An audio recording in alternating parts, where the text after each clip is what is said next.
Programme मद्दे मुकाबिल में खुशामदीद। मैं हूं रबिया एहसन और मेरे साथ मौजूद है रऊफ लास्टा। और आज के प्रोग्राम में जिन टॉपिक से हम बात करेंगे उसमें सबसे पहले बानी पीटीआई ने एस्टैब्लिशमेंट की आदत पर संगीन इल्जाम आयद कर दिए। कर्ज से मईशत करेंसी मुस्तहकम नहीं होगी, मुल्क में जंगल का कानून, सरमायाकारी नहीं आएगी। इमरान खान का जेल में बड़ा बयान, जेल में इजाफी शीशे और दीवारें बना दी गईं। सहाफियों के सवालों पर भी पाबंदी। खान का जेल में जारहाना रवैया, क्या फ्रस्ट्रेशन बढ़ रही है? इसके अलावा बात करेंगे शरीफ अफजल मरवत का रिजीम चेंज मामले पर सऊदी अरब से मुतालिक बयान, पीटीआई ने लाताल्लुकी का ऐलान कर दिया। बानी पीटीआई का सऊदी वली अहद मोहम्मद बिन सलमान से बाहिमी एहतराम का ताल्लुक है। मरवत का मौकिफ उनकी जाती राय, पीटीआई क़यादत ने वाजे कर दिया। मरवत ने सऊदी अरब से मुतालिक बयान किस बुनियाद पर दिया, जानेंगे शरीफ अफजल मरवत की ज़बानी।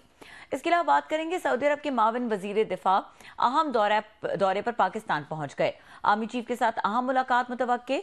ईरान इसराइल मुमकिना महाजराए के तनाजुर में सऊदी दिफा अहम शख्सियत की इस वक्त पाकिस्तान आमद के पीछे क्या अहम मकासद हो सकते हैं, इसके ऊपर बात करेंगे।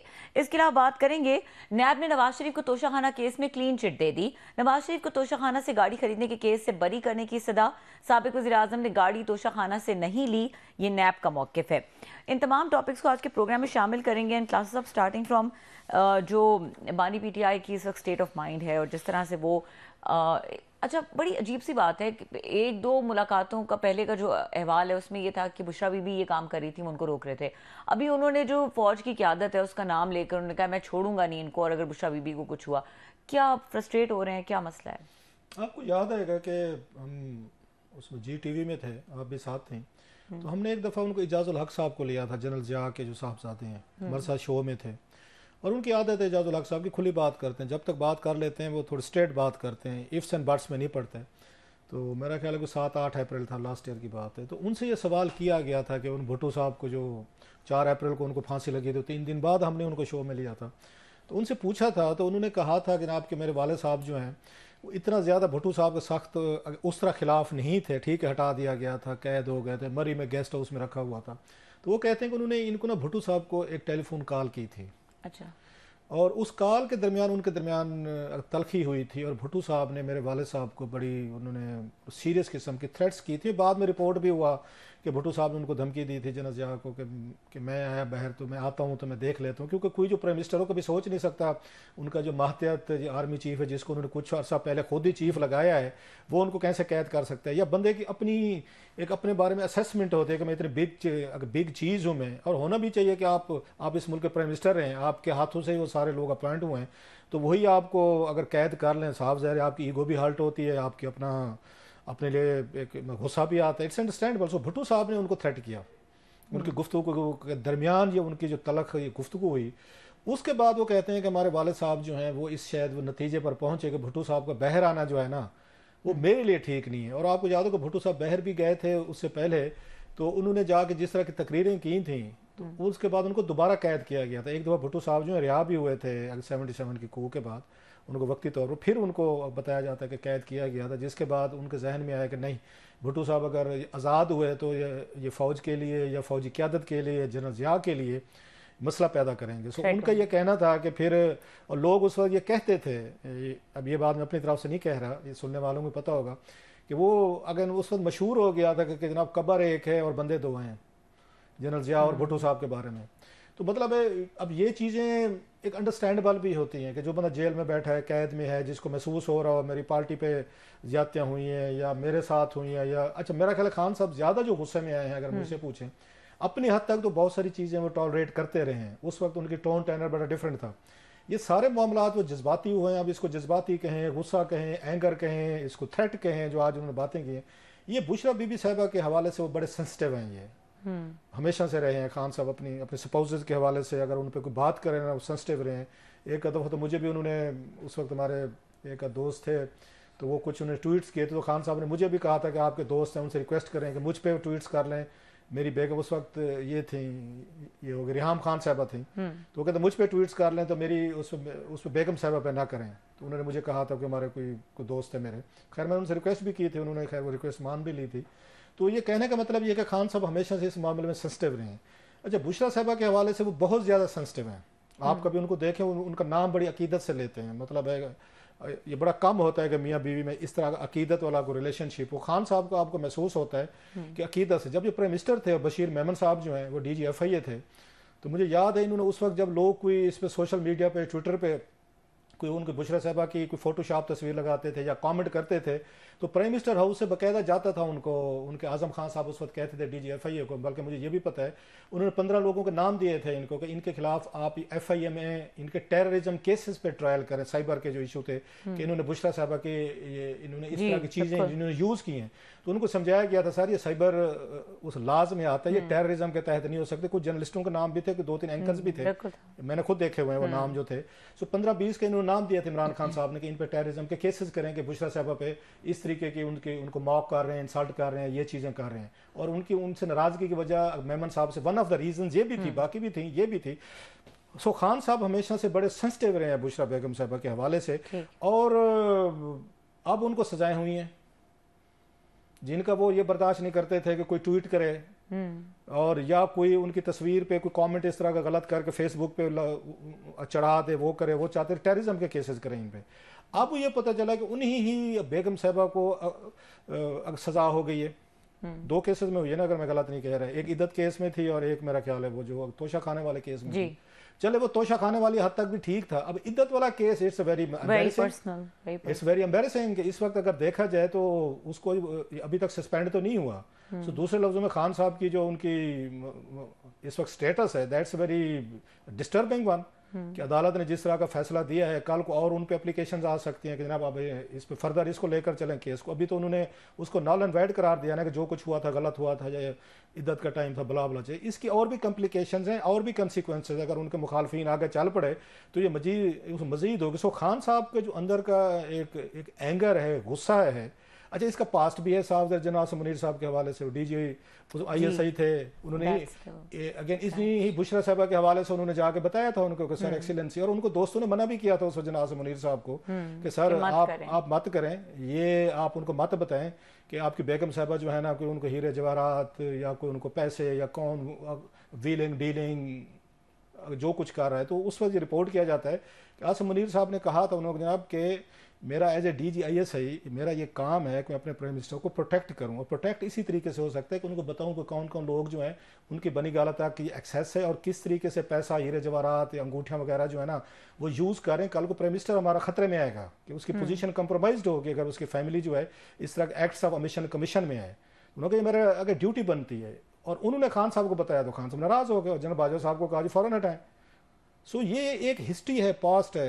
अगर आसिम मुनीर साहब के लिए बड़ी एम्बैरेसिंग सिचुएशन होगी कि 9 महीने बाद आपकी 3 साल की पोस्टिंग होती है ना DG ISI की, आपके अपने कोलीग्स हैं, बैच मेट हैं, आपकी भी तो अपनी एक ईगो होती है ना एज ए DG ISI के तौर पर, कि आपको 9 महीने बाद आपको ओवरनाइट हटा दिया जाए। आपके लिए भी अपने कोलीग्स में, दोस्तों में क्या हो गया, प्राइम मिनिस्टर नाराज हो गए, क्यों हो गए, क्या वजह होगी, वो मेरा ख्याल है एक उनके बिहाफ पे भी एक तो उसमें अंगेरा है। जो जिस तनाजुर में आपने पहले बात की है और फिर ये इस बात को अगर कंबाइन करें दोनों चीज़ों को, तो ये बड़ा एक ख़तरनाक सी वो बनती है कि फिर तो जो बानी PTI का ये स्टेट ऑफ माइंड है ये बिल्कुल मेरे ख्याल से कोई लास्ट है जो वो कह रहे हैं इस किस्म की, और दूसरी तरफ आप ये कह चुके हैं कि उधर से भी ये इधर और सिचुएशन है, या ये हैं या वो हैं। तो ये किस तरीके से ये कॉन्फ्लिक्ट रिजॉल्व होगा, क्योंकि ये तो मुझे तो रिजॉल्व होते नहीं लग रही। और जो लोग ये कह रहे हैं ना कि इस वक्त खान साहब के लिए कोई कोशिशें हो रही हैं या कोई डील की ऑफर्स हो रही हैं, तो एब्सोल्युटली मैं तो पहले दिन से भी यही मेरा ख्याल था कि कोई डील की ऑफर खान साहब को भी नहीं हो रही। हालांकि खान साहब ने कोशिश की थी, उनके हामी नहीं मानेंगे, लेकिन खान साहब तो कह रहे थे उन्होंने कहा था मैं बातचीत करने को तैयार हूँ, बल्कि यहाँ तक भी कहा था कि जनाब मुनीर साहब को मुझसे कोई डरने की जरूरत नहीं है, अगर मैं वज़ीर आज़म बन गया तो मैं कुछ नहीं कहूँगा। करते हैं दरमियान में कि कुछ मामले रिजॉल्व हो जाएंगे। जो मुझे लगता है, मेरी कोई इन्फॉर्मेशन नहीं है, रीडिंग है, आपको कोई एफर्ट नजर नहीं आती। एफर्ट नजर आती तो ये सारी गुफ्तगू ना हो रही होती। अगर जो अभी बताया जा रहा था कि शायद कोई बरूने मुल्क से कोई खान साहब के लिए कोई थोड़ी सी एफर्ट्स हो रही हैं कि इनको डील बना के दी जाए, इनको बहर ले आए और कोई उनके साथ अंडरस्टैंडिंग हो, वो चुप कर जाएं, मेरा नहीं ख्याल कि कोई बहर से इनके लिए कोई इस तरह की कोई एफर्ट है किसी भी मुल्क की तरफ से। रीजन क्या है, ये नवाज शरीफ साहब जो थे उनकी चले किसी मुल्क ने गारंटी दे दी थी, सऊदीज ने दे दी थी, ले गए थे साथ, और उन्होंने गारंटी पूरी भी की बड़ी हद तक, 5 6 7 साल जो भी किया। खान साहब की गारंटी कौन दे? सबके साथ मामला अगर कोई दे भी सकता था आज वाली, इसके बाद जो स्टेटमेंट दिया है शेर अफजल मरवत की, भाई जो भी आएगा नहीं, शेर अफजल मरवत साहब को साइड पे रखे, मैं उनकी बात जो खान साहब ने आज खुद कहा है, अपनी स्टेटमेंट है, अपनी जो स्टेटमेंट है, इसके बाद कौन गारंटी देगा उनका? अच्छा जिन मुल्कों ने गारंटी दी थी उनको तो खान साहब हमेशा अटैक करते रहे, उन्होंने सऊदीज पे भी अटैक किया। अच्छा जो पाकिस्तान पे दबाव डाल के पाकिस्तान से कोई फेवर ले सकते हो, 3 मुल्क हैं, उसमें सऊदीज हैं, अमेरिकन हैं, चाइनीज हैं। तो खान साहब को अपने दौर में किसी एक मुल्क से बनी हुई थी, उन पर तो बड़े सीरियस इल्जाम लगाए उन्होंने हर एक बंदे के, चाइना के हवाले से अलहदा था, फिर उसके बाद सऊदीज हो गए, बाकी दुनिया को छोड़ दें, यूरोपियन यूनियन, ब्रिटेन, उसमें कतर, EU ने सारी आपकी ये हो गई, आपका UAE हो गया, इनको थोड़ा सा साइड पे कर लें। 3 मुल्क वो हैं, इनमें से किसी मुल्क का भी दबाव पाकिस्तान पे आए ना, तो पाकिस्तान उसको स्टैंड नहीं कर सकता। हमारी अपनी मजबूरी है, वट एवर जो भी है, स्ट्रेटेजिक हैं, फाइनेंशियल हैं, दोस्त हैं, मोहब्बतें प्यार हैं, जो भी हैं। अब खान साहब ने कभी सोचा ही नहीं था कि वही वाली बात में कल ही काफ़ी है, वही बात कल काफ़ी नहीं, कल सिर्फ अल्लाह की ज़ात काफ़ी होती है अपने लिए, हमारे लिए।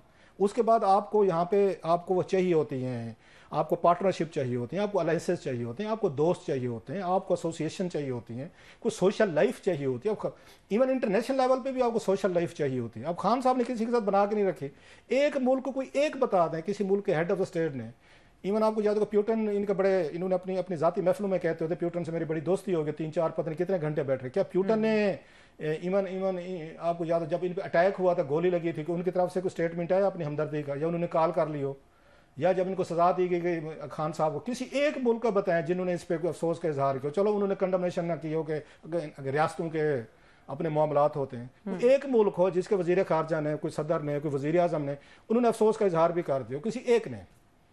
आपने इंटरनेशनल लेवल पे दोस्त बनाए हैं क्योंकि आप बिलीव नहीं करते थे, आपने कहा नहीं जी हमारी फॉरेन पॉलिसी जो हम किसी गुलाम थोड़े हैं। ये फॉरेन पॉलिसी गुलामी पे, मास्टरी पे नहीं होती, ये आपके इंटरेस्ट बेस्ड होती है। हमारे को अमेरिका के साथ इंटरेस्ट है, सऊदी या चाइना के साथ, हमारी भी तो मजबूरी है ना, बहुत सारी मजबूरी हमारी भी तो है ना। अगर हम उनसे फेवर लेते हैं अपने मुल्क के लिए, लोगों के लिए, टेक्सटाइल के लिए, अपने मतलब रेमिटेंसेज के लिए, अपने वर्कर्स के लिए, तो वो भी लेंगे आपसे। अब इसको कहें कि हम तो आपसे फेवर ले रहे हैं, आपको कुछ ना मांगे, आपने मांगा तो फिर हम आपके गुलाम थोड़े हैं। मतलब यूरोपियन यूनियन आपको G+ स्टेटस दे, $1 अरब की टैक्सेस हमें माफ करे, हमारे टेक्सटाइल को, हमारी उससे एक्सपोर्ट बढ़े, और हमारे वहाँ पर मिलियंस ऑफ पीपल वहाँ पर रहते हैं, आप वो लेटर उसको लहरा दें वहाँ पर उसमें मेलसी के जलसे में। अच्छा, हमारे साथ मौजूद हैं शुएब शाहीन साहब, PTI रहनुमा हैं, उनको हम वेलकम करेंगे। अस्सलाम वालेकुम शुएब शाहीन साहब। जी वालेकुम सलाम। शुएब शाहीन साहब, गुफ्तगू हो रही है, मैं चाहूंगी कि क्लास साहब यहाँ से कंटिन्यू करें। जी सर, बहुत शुक्रिया सर आपका। आज आपने बयान सुना होगा सर इनका, इमरान खान साहब का बड़ा सख्त बयान है, आप इसको कैसे देखते हैं सर के हाउ डू यू व्यू? बात तो सच है, क्या कहते हैं ना, बात तो सच है, मगर बात है की। आज सिचुएशन ये है कि पूरा एस्टैब्लिशमेंट ने तमाम इदारों को अपनी लपेट में ले।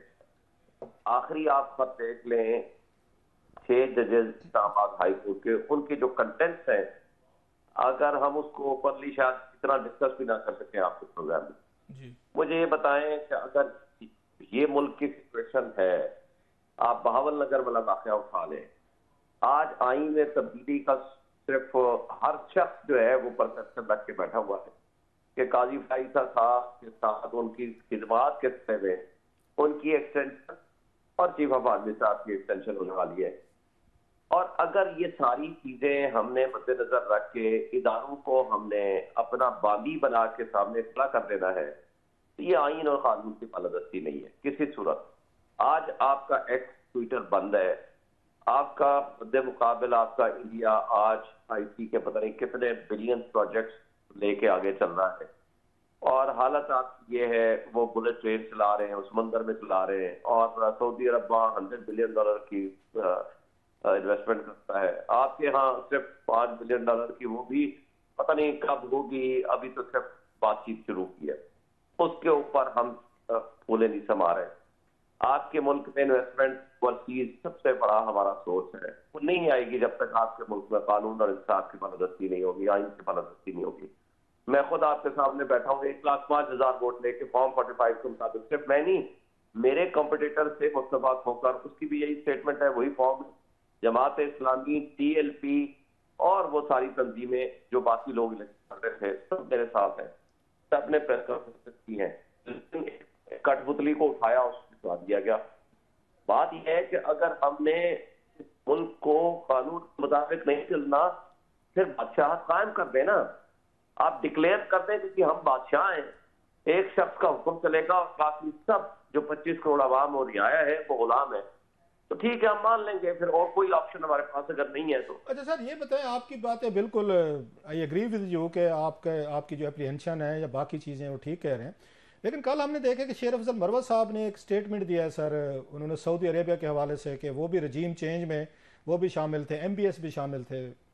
आपकी इस पे क्या राय है? और स्पेशली जब सऊदीज़ जो हैं वो पाकिस्तान में इस वक्त मौजूद हैं और आप ये खुद कह रहे हैं थोड़ी सही ज़्यादा सही कुछ ना कुछ इन्वेस्टमेंट इस मुल्क में हो रही है, जब कोई और दुनिया का मुल्क हमारे पास नहीं आ रहा, चले सऊदीज़ आए हैं, उनकी मौजूदगी में ये स्टेटमेंट वो सामने आया है, तो इसको कैसे देखते हैं सर आप? देखिए, इमीडिएटली हमारे इंफॉर्मेशन ऑफिस ने, PTI ने उसको रिफ्यूट किया और उसको कहा कि ये बिल्कुल गलत स्टेटमेंट है, हम इसको ओन नहीं करते। अब बात यह है कि एक शख्स, ये कोई आज की बात नहीं है, एक शख्स खबरों में रहने के लिए नियतन या बगैर किसी नीयत के अगर कोई पार्टी में तफरीक पैदा करने की नीयत से या कोई इस हवाले से ऐसी बात करता है तो he is one of the member of the party. आप अगर उसकी बात तो पार्टी डिसीजन नहीं होगा, पार्टी डिसीजन करने का दो अशखास को, दो अथॉरिटीज को हक है। एक है इमरान खान साहब, बाकी हम सब उनके मरकज हैं। नंबर 2 है कोर कमेटी जो पॉलिसी डिसीजन ले सकती है और उसकी एक्सप्रेस करेंगे थ्रू या जो हमारा तरजमान होगा या उसका होगा जो हमारा सेक्रेटरी इंफॉर्मेशन है तो हसन साहब या उनके दफ्तर से, तो उनके दफ्तर से इमीडिएटली उसको रिफ्यूट किया। हम सब लोग, मैक्सिमम लोगों ने उसको अपने ट्वीट के जरिए इसको रिफ्यूट किया। मगर एक शख्स जो पार्टी को एक लिहाज जाती राय हो सकती है या जो भी है, लेकिन जाती राय जब पार्टी के आप मेंबर हैं, आप अहम रुकन है, फिर आपकी जाती राय वहां खत्म हो जाया सकती है। ये आप दुरुस्त कह सकते हैं कि हमारी पार्टी में डिसिप्लिन की कमजोरी है, वो नहीं होनी चाहिए। सीधा खान साहब जेल में है, अथॉरिटी उनके पास है, वहां तक। आपने बड़ा बोल्ड एडमिशन किया, बड़े कम लोग इतनी जुर्रत रखते होते हैं कि ऐसी बात को टीवी पर लाइव उसको एडमिट किया जाए। आपने कहा कि हमारी पार्टी में डिसिप्लिन की कमी। आप इसकी वजह ये तो नहीं समझते, जब खान साहब जो 1000 से ज़्यादा लोगों से मिल चुके हैं पिछले 7-8 माह में, बताया जाता है उनकी अगर मुख्तलिफ लोगों से मुलाकातें होती हैं, आप उसमें वकील भी शामिल हैं, फिर मुख्तलिफ ग्रुप्स मिलते हैं, फिर पॉलिटिशियन मिलते हैं, तो वो जो बहर जो भी बंदा आता है वो खान साहब के हवाले से मुख्तलिफ बात कहते हैं, तो आप समझते नहीं कि खान साहब भी वो हर बंदे से मुख्तलिफ बात कर रहे हैं, या वो जो बात कहते हैं वो बहर आकर मुख्तलिफ हो जाती है? तो आप कहीं पर समझते हैं कि खान साहब जितने ज़्यादा लोगों से मिलते जाएंगे तो इस तरह की ये जो है अगर डिसिप्लिन के या इस तरह की मेरा ख्याल कन्फ्यूजन, तो ये तो बड़ी नेचुरल सी बात है। तो कुछ खान साहब भी अपने आप को डिसिप्लिन करेंगे, उन्होंने किस बंदे से क्या बात कहनी है? देखिए, पहली बात तो ये है कि ये वाली बात, सऊदी अरब वाली बात तो खान साहब ने कभी नहीं की। एक बात, लिहाजा ये कोई बंदा अपनी मर्जी से जो भी बात करेगा वो अपनी मर्जी से करेगा, उसमें खान साहब का कोई रोल नहीं है। नंबर 2, हम वकला के अलावा बहुत लिमिटेड तादाद में, ये कहना कि 1000 बंदे से मुलाकात हुई है, वो मैं अगर 100 दफा मिलाऊं ना तो वो 1000 में वो शामिल हो गए। लिहाजा उस तरीके से इतनी मुलाकातें अगर कितनी हुई हैं वो अलग बात है, मगर वही लोग बार बार मिले हैं। तीसरी बात यह है कि खान साहब की तरफ से आपको पता है कि हम कोई कागज, कोई कलम कोई लेके नहीं जा सकते, वर्बल बात होती है, जबानी कलाम से कोई बात करते हैं, बात को बंदा अपने हिसाब से आकर के वो बात करता है। प्रिंसिपली हमारा एक हमारी पॉलिसी ये है कि जो भी पैगाम वहां से आएगा उस पैगाम को हम प्रॉपरली पार्टी के प्लेटफॉर्म पे रखेंगे, वहां से एक एलानिया जारी होगा कि ये खान साहब का हुक्म है। मगर हमारे दोस्त भाई जो भी आके बात करता है, हर कोई अपने अपने हिसाब से, अपनी अंडरस्टैंडिंग के हिसाब से बात करता है, लेकिन 99% हमारे दरमियान कोई ऐसा इख्तलाफ नहीं हुआ करता। मगर अगर कोई 1% या कोई चंद अशखास या एक शख्स उठ के अगर पार्टी पॉलिसी से इख्तलाफ करता है तो that should be with in the party. Party में इख्तलाफ होना अच्छी बात है। आपने बड़ी अच्छी बात की, लेकिन हमने देखे कोई, आप समझते हैं कि इट्स ए नेचुरल, मतलब अगर डेमोक्रेसी या डेमोक्रेटिक कल्चर में होता है कि आपके वकला की बहुत सारी अपनी लॉबीज होती हैं, अपने ग्रुप्स होते हैं, समटाइम रेवलरीज भी होती हैं, हमारे प्रोफेशन में भी हैं, हर प्रोफेशन में होती है, एक दूसरे के खिलाफ जेलसीज होती हैं, कोई रेवलरीज होती हैं, कौन ज़्यादा करीब हो गया, कौन ऊपर चला गया, क्या ओहदा मिल गया। तो आप समझते हैं कि जो आप हैं, बहुत सारे में 8-10 इस वक्त बड़े बड़े वकील हैं, खान साहब से मिलते हैं, तो आपकी आपस की रेवलरीज जो हैं वो भी एक रोल प्ले करती हैं इस कन्फ्रंट्रेशन में, कन्फ्लिक्ट को बढ़ाने में, जो पार्टी के अंदर इस तरह की बातें होती हैं? खासा साहब, ऐसा नहीं होता। ऐसा नहीं होता कि मैं अगर किसी को पसंद नहीं करता या कोई मुझे पसंद नहीं करता तो मैं आकर के ऐसी कोई बात करूं जिसके जरिए पार्टी के अंदर तफरीक या तकसीम हो या पार्टी पॉलिसी के खिलाफ बात हो। देखें, डेमोक्रेटिक पार्टी में इख्तलाफ राय होता है, होना चाहिए, उसका फोरम है हमारे पास, वो है कमेटी, वो है इन राइटिंग। आपने देखा वो कमेटी के अंदर हम एक इशू आया है, हम घंटों घंटों उस पर डिस्कस करते हैं, मुख्तलिफ आरा आती है, उसके बाद फाइनल जब कंक्लूजन आ जाता है तो उसको हम एलानिए की सूरत में या प्रेस कॉन्फ्रेंस की सूरत में हम बात करते हैं। मगर अगर कोई शख्स बगैर किसी डिस्कशन के पार्टी अगर पार्टी पॉलिसी के खिलाफ या वो तफरीक की बातें आकर के पब्लिकली करेगा, मेरा ख्याल है वो पार्टी की बेहतरी के लिए नहीं कर रहा, मुझे नहीं पता वो किस गरज से कर रहा है। इसलिए देखें, खान साहब जेल में ना होते तो ये किसी की जरूरत नहीं थी इस तरह की कोई हरकत करता या सोचता। खान साहब तक ज़ाहिर है लीडरशिप की एक्सेस एज सच नहीं है, उस तरह की उनके पास वो इंफॉर्मेशन भी नहीं है जो उन तक पहुंचाई जा सके। अच्छा सर, आपने महदूद सूरत में पहुंचती है, तो नेचुरली उसके ना होने का जो नुकसान है वो हमें फर्क। अच्छा सर, आप शोएब भाई, आपको मगर सिर्फ एक बात देखें, हमारा वर्कर इतना समझदार है। अफजल डांडला का फैसला हुआ 24 घंटे के अंदर, खान साहब की इजाजत से हुआ, मगर 24 घंटे के अंदर उसको चेंज कराया गया। मदनी का फैसला हुआ लाहौर में मदनी के खिलाफ, तो मदनी के हक में 24 घंटे के अंदर चेंज हुआ। तो हमारा वर्कर ही हमारा सबसे बड़ा मोटिव है। जी सर, फरमाएं। अच्छा सर, आपको लगता है कि इसमें, क्योंकि आप जैसे बड़े टॉप के वकील हैं जो खान साहब की पार्टी पिछले 1 साल से 9 मई के बाद ज़्यादा करीब हैं खान साहब से, 1 साल में हमने देखा है कि आप लोग जो हैं खान साहब के करीब हैं, क्योंकि पॉलिटिकल फोर्सेस उस वक्त नहीं थी खान साहब के, कोई जेल में थे, मुकदमे थे, कोई बेचारे बहर गए हुए थे, अंडरग्राउंड हुए थे सब, और फिर उनके बहुत सारे केसेस थे जो आप लोगों ने देख रहे थे, जिसकी वजह से खान साहब ने आपको अपने करीब भी किया सब लोगों को, और पहले से पॉलिटिशियन भी मौजूद थे। तो 8 फरवरी के बाद हमने देखा कि पॉलिटिकल लोगों से भी मुलाकातें खान साहब की हुई हैं। आपको फील होता है जो पहले से इसके पीटीआई के लोग बैठे थे, पॉलिटिकल लोग थे, तो उनका और आप लोगों का आपस में कोई कहीं पे कोई अलायंस नहीं हो सका, कोई अंडरस्टैंडिंग नहीं हो सकी, एडजस्टमेंट नहीं हो सकी? आप शायद उन पॉलिटिशियन को इतना ज़्यादा उनके साथ कंफर्टेबल नहीं थे, वो आपके साथ नहीं थे। देखें, हम तो 20 साल से इधर हैं, ये कल के आए हैं, जुमा 8 दिन, अब ये आके लीडर बन गए हैं, टीवी पे आते हैं, कैमरों पे आते हैं, खान साहब से मिलते हैं। सो लगता है कि आपके दरमियान उनके दरमियान कोई अनकंफर्टेबल सी अंडरस्टैंडिंग या सिचुएशन एग्जिस्ट करती है जिसकी वजह से पार्टी को मसाइल हुए हैं? नहीं क्लासा साहब, ऐसी कोई बात नहीं है। हमारी अंडरस्टैंडिंग उनके साथ बहुत अच्छी है। उस जमाने में भी जब ये लोग अंडरग्राउंड थे, हमारा इनके साथ मुस्तकिल राब्ता था। बल्कि सच्ची बात मैं बताऊं, मेरे लिए तो बहुत मुश्किल हालात थे। मेरे खान साहब कुछ दिन 9 मई के बाद बाहर रहे। मैंने उनको कहा था कि जी तर्जमानों की तादाद से बढ़ाएं और लोग को लिस्टें भेजें, मीडिया में आना शुरू करें। मेरे लिए प्रैक्टिकली 8 प्रोग्राम में रोज के करता था। ये खान साहब का हुक्म था कि आपने जाना है। मेरे लिए मैंने 8 सफे प्रैक्टिस मैंने वो काम किया। अब हमें खुशी है मुझे तो इस बात की, मैं सबको अप्रिशिएट भी करता हूँ।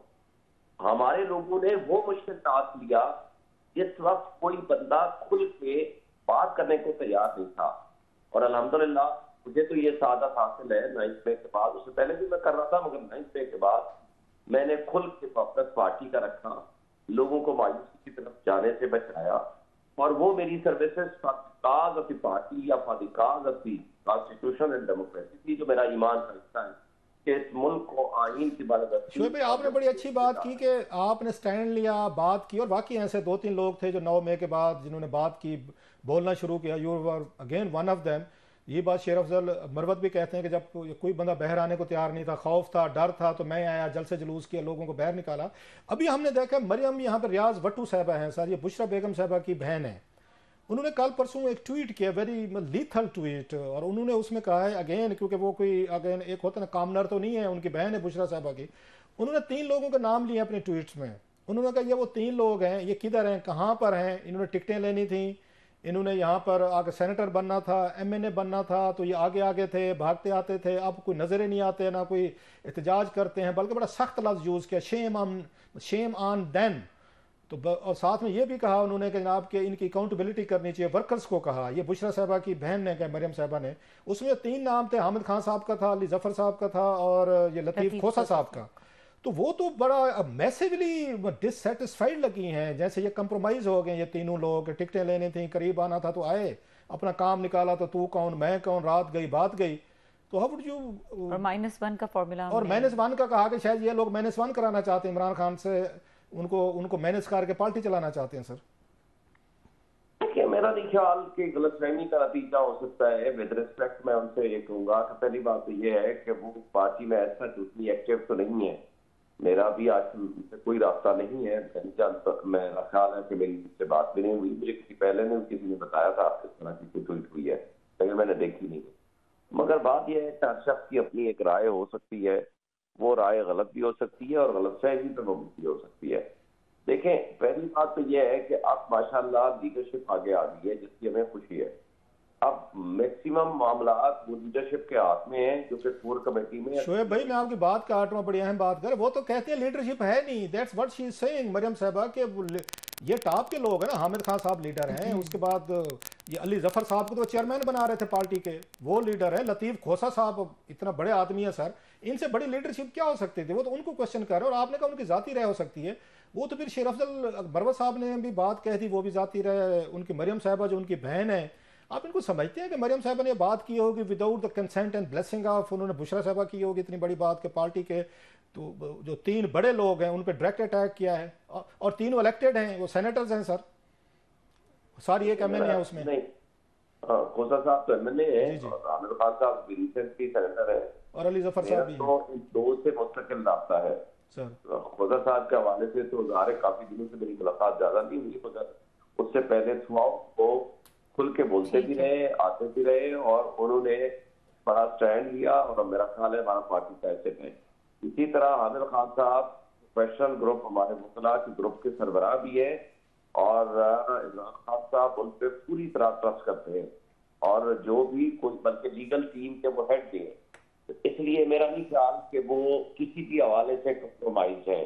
इन दोनों की बातों पे मैं स्पेशली आमिर खान साहब की बात करूंगा, मगर मुझे भी पता हो सकता है तो उनकी राय ये हो कि जितना ये इनसे एक्सपेक्टेशन थी उतना काम नहीं कर रहे, हो सकता है इस पॉइंट से उनसे कहा हो, मगर मैं इस पे इसलिए नहीं कर सकता कि मेरी इस मौजू पे मरीज की बात नहीं हुई।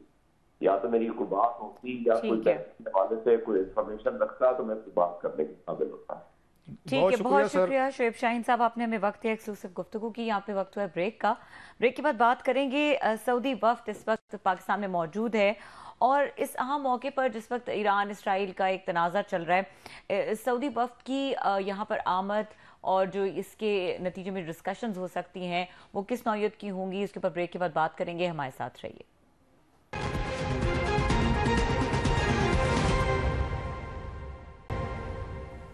Welcome back. क्लास साहब, ये जो सऊदी अरब का अहम वफ्द आया हुआ है इस वक्त पाकिस्तान, बहुत इसके ऊपर मुख्तलिफ जो है वो ओपिनियंस हैं, लेकिन ये कि आपके ख्याल में क्या वजह हो सकती है, क्योंकि it's a very interesting timing, very important timing in fact. ये तो बड़े अरसे से सऊदीज आपको कह रहे थे, आज का नहीं कह रहे। मुझे याद है 2008 में जब यहाँ से गया था, डेलीगेशन किया था, कि वो जो भी वज़ीर आज़म बनते हैं पाकिस्तान में, वो पहला काम ये करते, 2 मुल्कों का दौरा करते हैं, या वो सऊदीज जाता है या वो चाइना जाता है, और साफ ज़ाहिर है हम वहाँ पे एड मांगने जाते हैं, पैसे मांगने जाते हैं।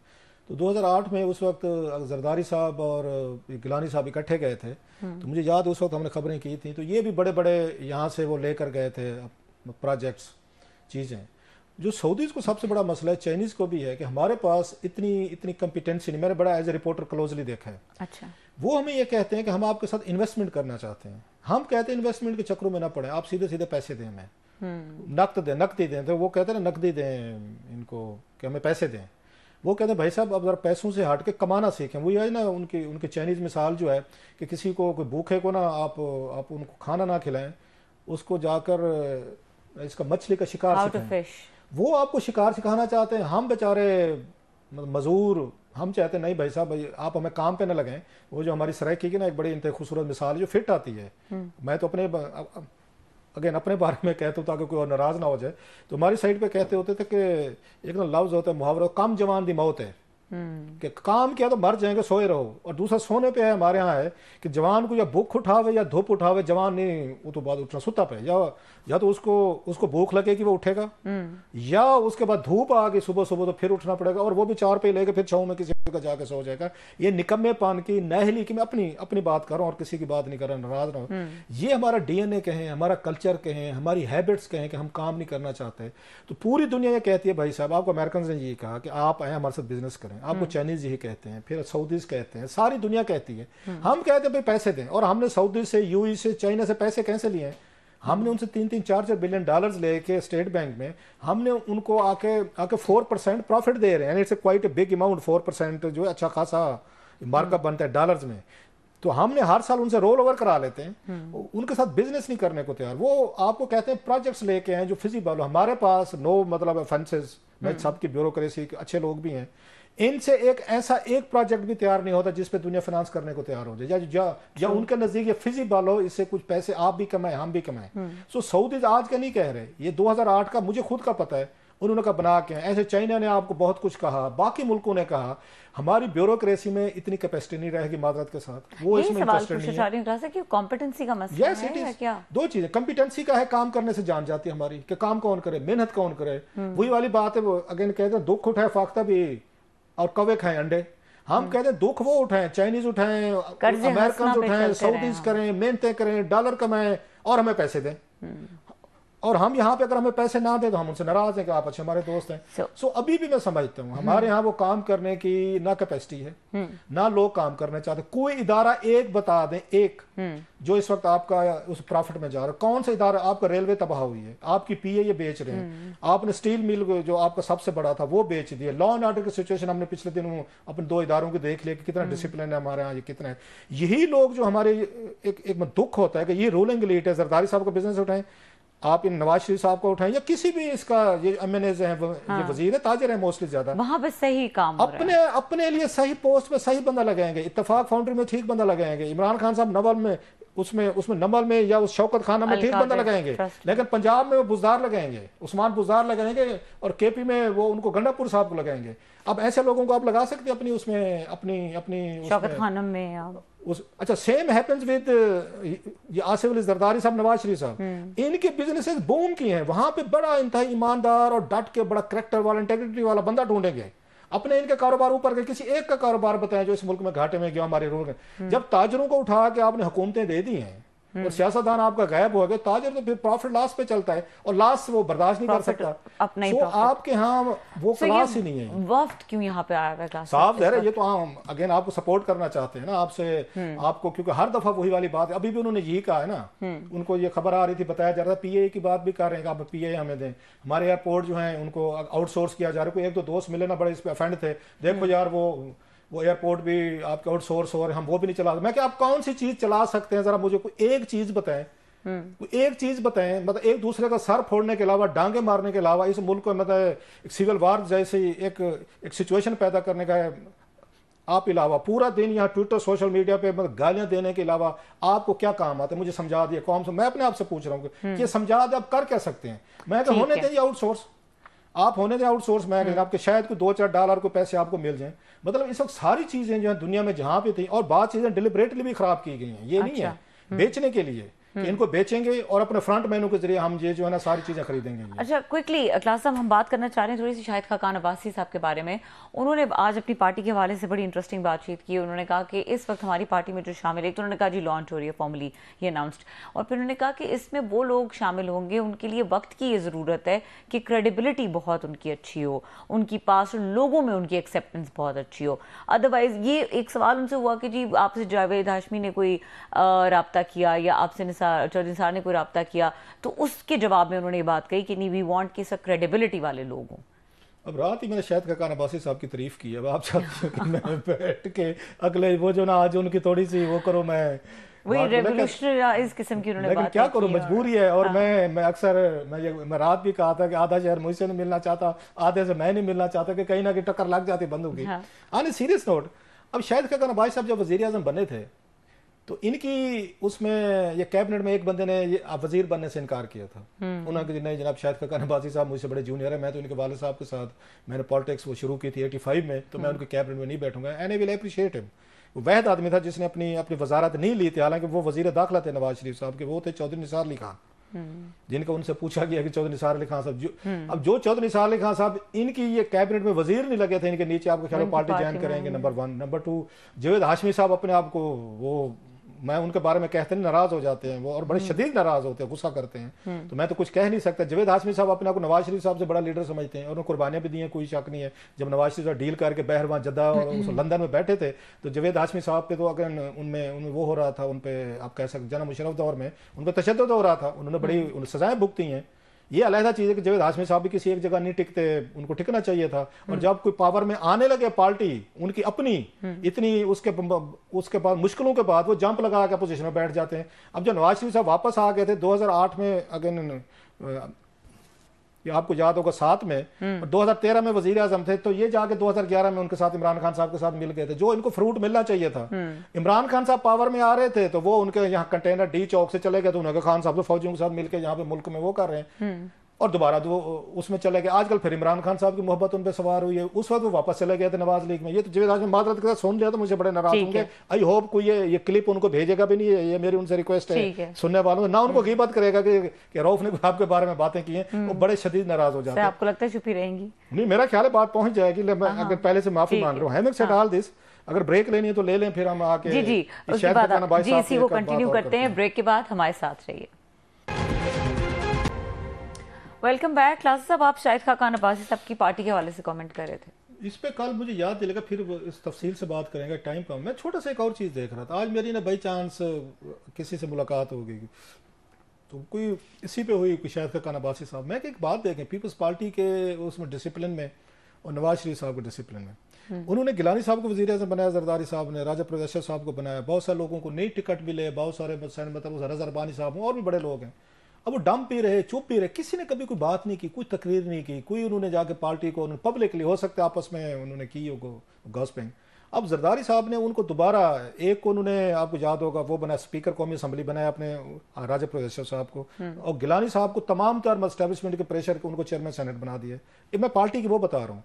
यहाँ भी शायद खान अब्बासी साहब के लिए इससे बड़ा क्या होता हो सकता था। मतलब मैं अगेन आई वुड से कि मैं जितना क्रिटिक हूँ उनके शरीफ फैमिली का, तो आपको पता ही सारा कि आपको उन्होंने वजीर आजम बनाया, जिस भी अंडरस्टैंडिंग के साथ उन्होंने बनाया, जो भी उनको फायदा नुकसान, इससे कोई बड़ा होता तो नहीं हो सकता ना। अब ये वो होता था जिसके लिए चौधरी ये निसार अली खान साहब नाराज हो गए होंगे कि उनको पंजाब का चीफ मिनिस्टर नहीं लगाया, उस पर जावेद हाशमी साहब नाराज हो गए होंगे, मेहताब अब्बासी साहब, लंबी लिस्ट है, लोग छोड़ गए।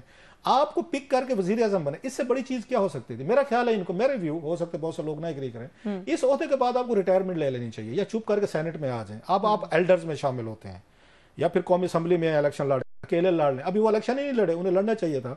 और शाहिद खान अब्बासी साहब तो उस वक्त, आपको याद 2013 में, अगर मैं गलत नहीं कह रहा, उस वक्त भी इलेक्शन जो है, नहीं सॉरी 2018 था मेरा ख्याल शायद, उस वक्त इलेक्शन में भी उनको अपने उसे हल्के से 2018 में उनको हार गए थे, उनको लाहौर और पिंडी वगैरह से उनको कहीं से उन्होंने जितवाया था।